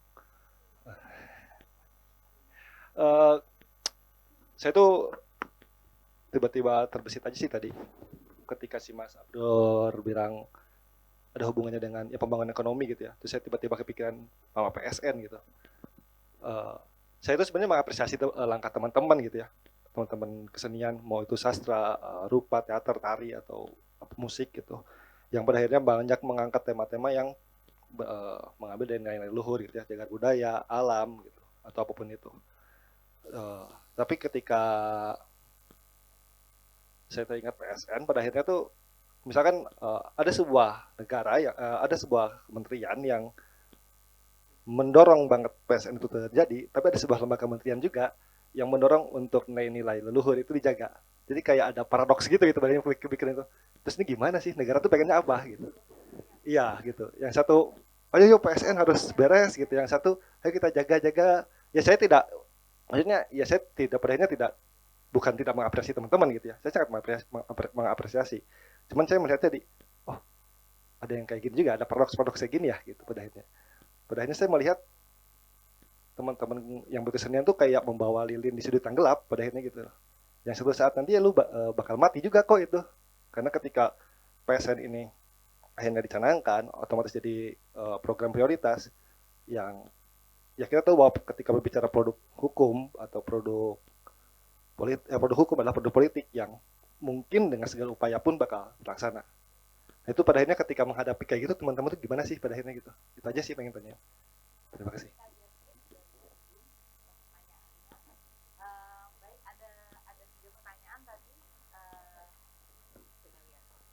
Ada dua pertanyaan. Silakan untuk 3 narasumber. Mau mulai dari Mama? Mau mulai dulu? Oke, Mama Fun silakan. Yang mungkin yang pertanyaan dari Jarjit yang mengatakan ya udah proyek strategis nasional gimana tuh cara menolaknya, seperti tadi Mama udah sampaikan, aduh kalau udah pemerintah kebijakan dari atas yang diterapkan langsung ke bawah, gimana cara menangkalnya?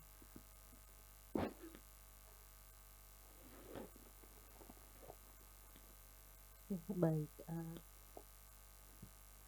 kalau dari saya sebagai masyarakat adat, kami tetap akan mempertahankan apa yang kami punya. Karena menurut kami masyarakat adat, hutan adalah kehidupan bagi kami. Jadi kami bukan berarti kami menolak, akan tetapi mungkin kalau bisa tetap melihat hak-hak kami sebagai masyarakat adat. Kemudian ada batasan-batasan pemegang kebijakan dengan masyarakat adat. Jadi apa yang sudah kami lakukan, apa yang kami punya tetap terjaga. Jangan merombak atau jangan merubah apa yang sudah diwariskan oleh leluhur kami. Dari saya itu, Kak. Jadi masyarakat adat terus bertahan, itu Kak Jarjit. Oke, pertanyaan dari Kak Jarjit dan juga Kak Dea spesifik untuk Bang Rojai dan Bang Marstan, silakan. Mau Bang Marstan dulu ya? Silakan. Ya, oke. Saya mulai dari pertanyaan Jarjit dulu. Apa yang saya atau yang kita lakukan dalam kerja-kerja sastra itu kan sebagian upaya. Kita tidak bisa menyatakan itu adalah kerja yang menyeluruh untuk menghadapi masalah yang Jarjit sampaikan tadi gitu. Jadi saya pikir menulis puisi itu ini juga merupakan bentuk kerjasama. Nenek moyang kita ngajarin atau leluhur saya mengajarkan kita gotong royong gitu. Tapi kan kita tidak harus sama-sama pegang sapu lidi gitu ya. Nah saya pegang di puisinya nanti teman-teman dari klan saya gitu atau dari suku saya itu mereka melakukan hal yang lain lagi gitu dalam upaya pemertahanan itu. Saya pikir begitu jadi kita nggak bisa melihat ini secara menyeluruh gitu ya. Sastra itu tidak bisa kita anggap sebagai sesuatu yang benar-benar menyeluruh dalam bentuk upaya gitu. Nah kemudian ke kakak DA ya, sastra lagi, kebudayaan ya. Kebudayaan ini kan saya pikir dia tidak pernah mau ditekan ya. Artinya butuh kesadaran lain bahwa kebudayaan itu harus menyadari bahwa dia harus mampu relevan terus menerus. Dia harus punya sifat yang orientatif gitu ya. Ada satu akun yang cukup menarik bagi saya itu di Instagram, Dian_Purba. Dia itu banyak berbicara tentang kondisi masyarakat adat di Sumatera Utara. Dia tidak hanya berbicara masyarakat adat suku Karo itu ya. Itu saya lihat sebagai satu upaya untuk berorientasi itu gitu. Saya menduga bahwa dia juga meyakini bahwa wujud kebudayaan dalam bentuk tindakan ataupun artefak tadi itu tidak bisa bertahan lama, dan itu agak sulit ya. Bagaimana caranya kita memasukkan rumah adat itu ke dalam Instagram gitu? Mungkin kan kita hanya sebatas foto rumah adat masuk ke dalam gitu ya. Nah, tetapi kemudian dia mengambil ide mengenai konsep rumah adat gitu, misalnya rumah adat masyarakat Batak Karo, kemudian dia ceritakan itu dalam reelsnya, dalam video-video singkatnya gitu. Nah itu saya pikir menjadi satu upaya yang orientatif ya, bagaimana pemertahanan kebudayaan itu gitu.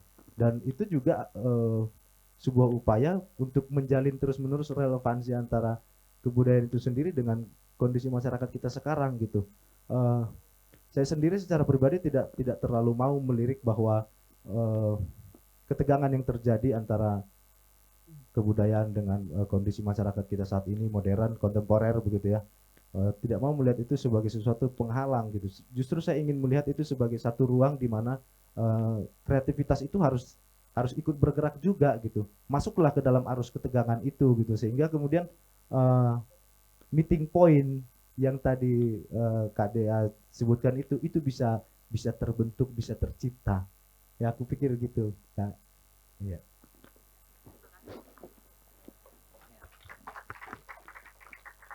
Ya, saya jawab dari Jarjit dulu ya. Yang pertama susah soalnya. Ya, dari PSN ya. Ya, itu sering terjadi bahwa dalam satu proyek strategis negara itu ada kita kadang sebutnya kebijakan yang paradoksial. Jadi kadang yang ini memperbolehkan, yang ini melarang, yang ini menangkap buku, yang ini ayo membaca literasi kan gitu ya. Ya, yang satu bilang kalau mau maju ya tebang saja hutan, lihat Eropa gitu kan ya. Adalah situ ya. Lihat negara Eropa tuh mereka enggak lagi punya hutan, sekarang maju. Tapi Kementerian Kehutanan juga masih punya gitu kan ya. Kenapa kalau jadi satu sisi kami tidak terlalu khawatir kalau misalnya saya di kehutanan karena selama masih ada Kementerian Kehutanan gitu. Walaupun menteri yang sebelah ngomong begitu, tapi selama Kementerian Kehutanan masih belum dihapus, ya kalau mau konsisten dihapus dong Kementerian Kehutanan gitu ya. Supaya yang menteri yang ini bisa menerapkan kebijakannya. Nah, selama kementerian ini masih ada ya kita ini gitu. Nah, kadang strategi yang kita lakukan kalau di tahap konservasi itu adalah ya kita jadi orang kita adu domba gitu loh. Jadi antara kementerian satu sama kementerian yang lain kita adu domba gitu.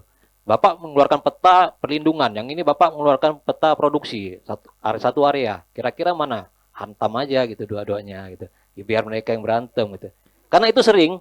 Jadi banyak pembangunan di Kalimantan, bangun sekolah misalnya, bangun sekolah di area udah jadi bangunannya, tapi ternyata tidak bisa dipakai karena bangunan itu di area hutan lindung, perhutanan gitu. Itu sering. Jadi akhirnya biaya yang sekian ratus juta itu untuk membangun sekolah tersia-siakan karena areanya ternyata setelah jadi itu ya, setelah jadi baru ketahui bahwa itu ternyata hutan lindung. Loh kenapa enggak dari awal dicek ini masuk area apa gitu kan ya. Dan itu sering gitu. Ya gitulah ironisnya kita ya. Ya udah. Nah, bagaimana peran sastra? Saya pikir atau kebudayaan atau seni di dalam hal ini. Saya yakin bahwa ya sesuai dengan petuah George Orwell bahwa sastra juga harus punya kandungan politis gitu. Artinya dalam hal ini kita melihat mana dari dua sisi ini yang mendukung idealis kita ataupun mana kira-kira yang mendatangkan manfaat lebih banyak daripada mudorotnya gitu. Ya misal terkait sama kehutanan tadi, ya udah kita support ke sini gitu. Walaupun sama-sama mereka ini satu level gitu. Mana yang kira-kira ya tadi kayak misalnya bangunan sekolah sama di dalam wilayah pendidikan. Pendidikan penting, kehutanan penting gitu ya. Mana kira-kira yang punya nilai tepat yang harus disupport. Nah, itu yang di dalam sastra kita coba. Ya kalau khususnya saya mana yang ya harus punya nilai politis lah sedikit banyak. Yang kedua terkait sama ya Kak Diar ya, DA ya, bagusnya namanya. Bilang aja Juhurupah. Oh iya, sastra bisa bertahan. Saya pikir sastra adalah terkait sama kehidupan itu sendiri ataupun manusia, dan the essential of being human itu saya pikir sama saja dari hari ini sampai ataupun manusia sebelum Masehi, bahwa kalau kita dalam konteks ini ya tanah dan alam, bahwa kita manusia adalah makhluk yang selalu berkaitan dengan alam gitu. Dan itu tidak akan berubah sampai kapanpun. Karena penciptaannya juga seperti itu gitu. Jadi sebelum Masehi manusia itu bergantung sama alam, sampai sekarang pun kita masih bergantung dengan alam. Hanya saja hari ini kita mungkin sering sebagian besar dari antara kita itu tereduksi oleh bukan hanya sekedar fisik, kita tereduksi oleh material, oleh bangunan-bangunan dan lain-lain gitu. Maksudnya bangunan-bangunan dalam pikiran kita gitu ya, terpartisi bahwa, dan itu memisahkan kita dari hubungan kita dengan alam. Gitu. Nah, apakah sekarang zaman AI, digital dan lain-lain itu hanya bentuk, saya pikir. Tapi esensinya manusia kita tetap membutuhkan alam, kejalinan itu yang tetap, yang dasar-dasar itu yang kalau saya pribadi ya coba merangkai ke dalam bentuk karya sastra. Makanya di Yawa Si Kaki Merah itu ceritanya tentang seorang perempuan yang tinggal di hutan, terisolasi dari kehidupan modern, dia dan sukunya, bertemu dengan lelaki yang berasal dari dunia, maksudnya dunia luar. Dunia luar artinya bertemu dengan kemodernan. Bagaimana sisi pure ini bertemu dengan dunia luar, terjadilah sebuah clash dan lain-lain gitu ya. Lengkapnya silahkan dibaca. Nah, tetapi intinya seperti itu. Jadi ada kebutuhan-kebutuhan yang tidak akan hilang dari kita, bahwa kita selalu membutuhkan air, kita selalu terhubung dengan alam gitu ya. Selalu melihat, selalu akan terhubung ya. Hanya saja dalam ya kita tereduksi oleh terpartisi semakin jauh karena ada AI dan lain, digital dan lain-lain. Tetapi secara bagaimana hari ini ya tinggal menyesuaikan saja. Artinya AI digunakan sesuai dengan kapasitasnya untuk membantu kebutuhan manusia tanpa juga harus mengurangi hubungan kita dengan alam seperti itu. Terima kasih kepada 3 narasumber. Nggak kerasa loh, kita udah sampai di penghujung acara karena begitu banyaknya gagasan-gagasan brilian dan juga yang menggugah perasaan kita yang disampaikan oleh Bang Rojai, Mama Fun, dan Bang Marsen. Terima kasih banyak dari lubuk hati terdalam tentunya. Terima kasih banyak juga untuk para hadirin yang sudah hadir, khususnya yang sudah hadir dari pagi ini dari panel pertama, dan tentunya para penerjemah bahasa isyarat kita kasih aplaus yang paling hangat karena lembur ya kakak ya sampai nanti sore, jadi kita kasih aplaus yang paling hangat. Oke. Terima kasih tentunya kepada para penulis yang hari ini sudah membawa kita kembali dapat mengimajinasikan pulang. Kenapa saya menyebutnya pulang kepada tanah, pulang kepada komunitas, dan kepada ingatan tentang apa artinya dan betapa bernilainya hidup bersama. Dan kita diingatkan bahwa perjuangan masyarakat adat bukan hanya persoalan, tentunya persoalan hukum yang sangat mendesak. Sudah lebih dari 1 dekade, lebih dari 10 tahun ini masyarakat adat memperjuangkan RUU masyarakat adat.